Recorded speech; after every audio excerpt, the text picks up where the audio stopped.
Hi dears, ഇന്ന് ഞാൻ ഈ പീച്ചക്ക കൊണ്ടുള്ള ഒരു ഉപ്പേരിയാണ് പരിചയപ്പെടുത്തുന്നത്. വളരെ പോഷക സമ്പുഷ്ടവും സ്വാദിഷ്ടവുമായ ഈ ഒരു ഉപ്പേരി എങ്ങനെയാണ് ഉണ്ടാക്കുന്നത് എന്ന് നോക്കാം. ആദ്യം തന്നെ ഞാൻ ഇതിൻ്റെ വാലും തലയൊക്കെ മുറിച്ച് കളഞ്ഞിട്ടുണ്ട്. ഇങ്ങനെ ഈ രണ്ട് കഷ്ണങ്ങളാക്കിയിട്ടുണ്ട്. ഇനി ഇതിൻ്റെ തോല്, ഈ പുറത്ത് കാണുന്ന തോല് മുഴുവൻ മുരിങ്ങാക്കായൻ്റെ തോല് ചീന്തി എടുക്കുന്നത് പോലെ ചീന്തി കളയണം. പീച്ചക്കയുടെ തോലെല്ലാം ചെത്തി മാറ്റിയിരിക്കുകയാണ്. ഇത് ചെത്തി മാറ്റിക്കഴിഞ്ഞാൽ വളരെ കുറച്ചേ ഉണ്ടാവുകയുള്ളൂ. അപ്പോൾ കുറേ പീച്ചക്ക വെക്കണം, എങ്കിലേ നമുക്ക് കുറച്ച് പേർക്കൊക്കെ കൂട്ടാൻ സാധിക്കുകയുള്ളൂ.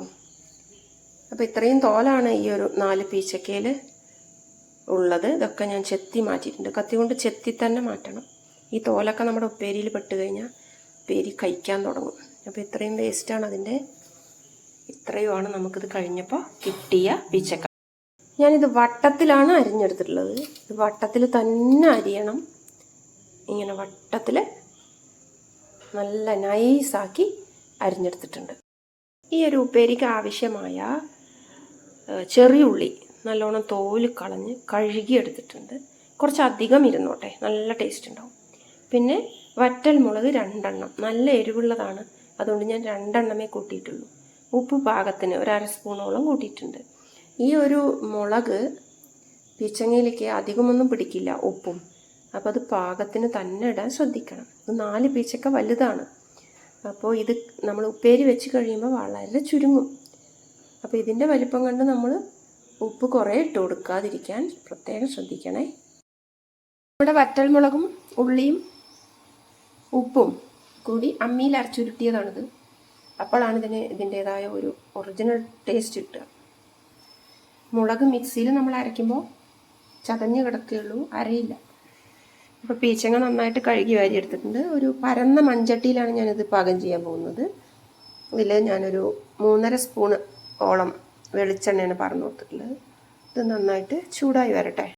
ചൂടായ വെളിച്ചെണ്ണയിലേക്ക് ഈ മുളകിൻ്റെ പേസ്റ്റ് ഇട്ട് ഇളക്കിയ ശേഷം, നന്നായി മൊരിഞ്ഞ ശേഷം ഞാൻ ഈ പീച്ചങ്ങ ചേർത്ത് കൊടുത്തിരിക്കുകയാണ്. ഇനി നല്ലപോലെ ഇളക്കാം. ഈ പീച്ചങ്ങ എന്ന് പറയുന്ന സാധനം പ്രമേഹ രോഗികൾക്ക് അത്യുത്തമമാണ്. പ്രമേഹം നിയന്ത്രിക്കാൻ ഇതിന് കഴിവുണ്ട്. അതേപോലെ തന്നെ പൈൽസ് രോഗികൾക്കും മൂലക്കുരുവിൻ്റെ അസുഖമുള്ളവർക്കും ഇത് കഴിക്കുന്നത് നല്ലതാണ്. അപ്പം നമ്മുടെ പീച്ചിങ്ങ എല്ലാം തന്നെ ഞാൻ ഈ മുളക് പൊടി മൊരിച്ച പേസ്റ്റിലേക്ക് ഇട്ട് കൊടുത്തിരിക്കുകയാണ്. ഇനി ഇത് നമ്മൾക്ക് അടച്ചു വേവിക്കൊന്നും വേണ്ട, കാരണം പീച്ചിങ്ങയിൽ വെള്ളമുണ്ടാകും. തിളയ്ക്കുമ്പോൾ വെള്ളം ഇങ്ങനെ ഊർന്നിറങ്ങി വരും. അപ്പോൾ നമ്മൾ എന്ത് ചെയ്യണം, എപ്പോഴും ഇങ്ങനെ ഇളക്കി കൊടുത്തുകൊണ്ടേയിരിക്കണം വേവുന്നത് വരെ. എന്നിട്ട് ഇതിങ്ങനെ വറ്റണം, അപ്പോഴാണ് അതിൻ്റെ ടേസ്റ്റ്. ഞാനിതിലേക്ക് വെള്ളമൊന്നും ഒഴിച്ചു കൊടുത്തിട്ടില്ല. ഇത് തിളയ്ക്കും തോറും കണ്ടോ വെള്ളം ഉണ്ടായിക്കൊണ്ടേയിരിക്കും. ഇത് വെന്ത് കുറുകണം, അതുവരെ നമ്മൾ ഇളക്കിക്കൊണ്ടിരിക്കണം.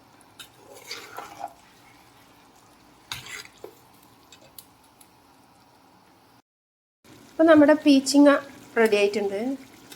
ഇത് കഞ്ഞിക്കാണ് ഏറ്റവും നല്ലത്. ഇതിൽ കുറച്ച് നമുക്ക് പച്ച വെളിച്ചെണ്ണ തൂവി കൊടുക്കാം. ഇതിപ്പോൾ നല്ലോണം വെന്ത് വന്നിട്ടുണ്ട്. ചില പീച്ചിങ്ങകൾ കയ്പുണ്ടാവും, അത് പ്രത്യേകം ശ്രദ്ധിക്കണം. അത് നമുക്ക് രുചിച്ച് നോക്കിയാൽ അറിയാൻ പറ്റും. അപ്പോൾ ഇത് കയ്പില്ലാത്ത നല്ല നാടൻ പീച്ചിങ്ങയാണ്. ഇതിന് നമ്മൾ പീച്ചിങ്ങ പറ്റിച്ചത് അല്ലെങ്കിൽ പീച്ചിങ്ങ വറ്റിച്ചത് എന്നൊക്കെയാണ് പറയുന്നത്. ഇത് കംപ്ലീറ്റ് വെള്ളവും വേണമെങ്കിൽ വറ്റിച്ചെടുക്കാം. അപ്പോൾ ഒരു വെന്തിങ്ങനെ കുഴഞ്ഞ് പായസം പോലെയാകും. എന്തായാലും ഞാനിപ്പോൾ ഓഫാക്കുകയാണ്. പീച്ചങ്ങ അങ്ങനെ വറ്റിച്ച് വെച്ചിട്ടുണ്ട്. ഞാനിനി ഇതിലേക്ക് കുറച്ച് വെളിച്ചെണ്ണ ഇങ്ങനെ തൂവി കൊടുക്കുകയാണ്, പച്ച വെളിച്ചെണ്ണ. പിന്നെ ഇത് ഒന്ന് തണുത്ത ശേഷം നമുക്ക് കഞ്ഞിക്കാണ് ഇത് ഉപയോഗിക്കാൻ നല്ലത്. തീ ഓഫാക്കിയിട്ടുണ്ട്. ട്രൈ ചെയ്യൂ.